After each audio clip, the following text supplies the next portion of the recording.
La société civile du Haut-Katanga, à travers ses différents cadres, appelle à la démission des mandataires qui sont candidats aux élections générales le 20 décembre prochain.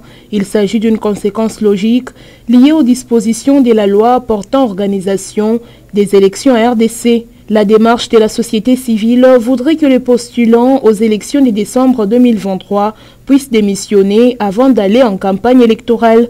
Selon cet acteur de la société civile, des mandataires ne feront plus partie de l'engagement de l'État congolais selon la loi. Nous avons appelé à toutes les autorités qui ont introduit et qui n'ont pas introduit leurs lettres de démission ainsi que de la mise à disponibilité de cesser d'engager l'État congolais. Parce que tout simplement, ils seront poursuivables selon la loi. Ce cadre de la société civile alerte tout en appelant notamment à ce que les fonctionnaires de l'État respectent les prescrits de la loi en matière de ne pas se retrouver dans l'avenir dans les conflits d'intérêts.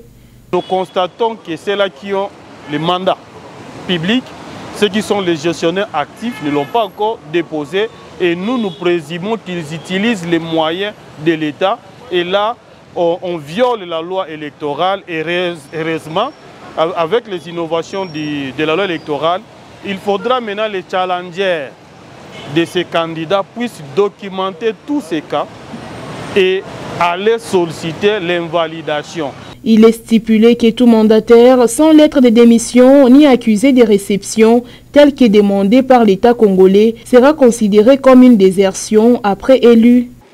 Si jamais ils sont élus et qu'on arrivait à démontrer qu'ils n'ont pas de lettre de démission avec accusé de réception où il fallait déposer, à leur attache de service, les mandataires, les policiers, les militaires, certains membres de la CENI, tous ceux-là, même élus, ils ne sont pas élus. Dans une correspondance de septembre dernier, la ministre d'État en charge du portefeuille, Adel Kainda, a appelé tout mandataire public, actif et candidat aux élections à déposer sa lettre de démission pour être éligible.